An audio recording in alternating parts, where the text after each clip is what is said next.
O processo da metacomunicação, ela compreende aqueles 3 pontos: o escutar, o compartilhar e o auscultar. Você também se escutar, né? Você não só escutar o que você fala, mas também escutar os seus pensamentos, os seus sentimentos. Então você tem essa escuta de você mesmo, a escuta do outro e você está falando. Tem 3 papéis. Quando você está falando, a sua preocupação naquele momento é em falar da melhor forma. Por quê? Porque você não controla como o outro escuta. Então, o que muitas vezes atrapalha é que você está falando e você está querendo que o outro escute. Um exemplo.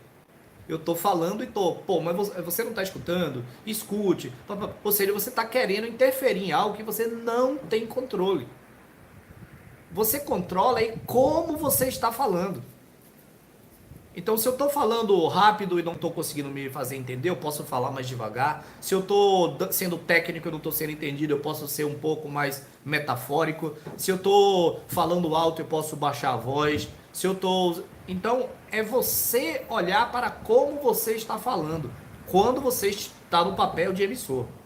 E quando você está no papel de receptor, se é o outro que está falando, não adianta você focar em fale mais rápido, fale mais devagar, fale não sei o que, e ficar também focando no outro, porque você não controla como ele fala. O que você controla é procurar entender, compreender do jeito que está sendo dito. Então, isso é interessante, que quando a gente está num diálogo, a gente fica alternando entre esses 2 papéis. E o que às vezes prejudica é a gente estar num papel querendo interferir no outro papel. Quando eu estou escutando, eu preciso ser o melhor escutador que eu puder ser. E quando eu estiver falando, eu preciso ser o maior falador que eu puder ser ali naquele momento.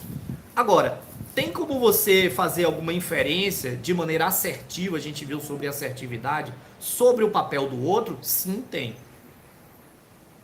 Tem. Mas é em paralelo com eu fazer tudo o que eu posso fazer ali no meu papel. Se eu estou ali procurando dar atenção ao que o outro está falando, se eu estou interessado, se eu estou com intenção positiva sobre o que o outro está dizendo, se eu estou com presença, se eu estou com curiosidade, e com tudo isso ainda está tendo interferência, eu posso assertivamente pedir para o outro alguma coisa. Por exemplo, você pode estar com dor de cabeça e a pessoa está falando um pouco alto e você dizer, ó, o seu tom de voz um pouco alto está interferindo porque eu estou com dor de cabeça, então eu estou aqui dando a maior atenção que você está falando, interessado, só que esse tom tá me deixando um pouquinho de dor de cabeça.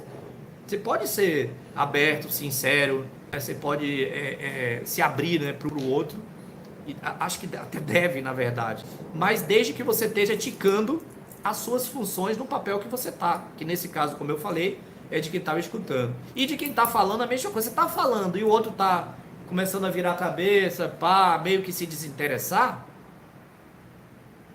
você pode procurar o quê?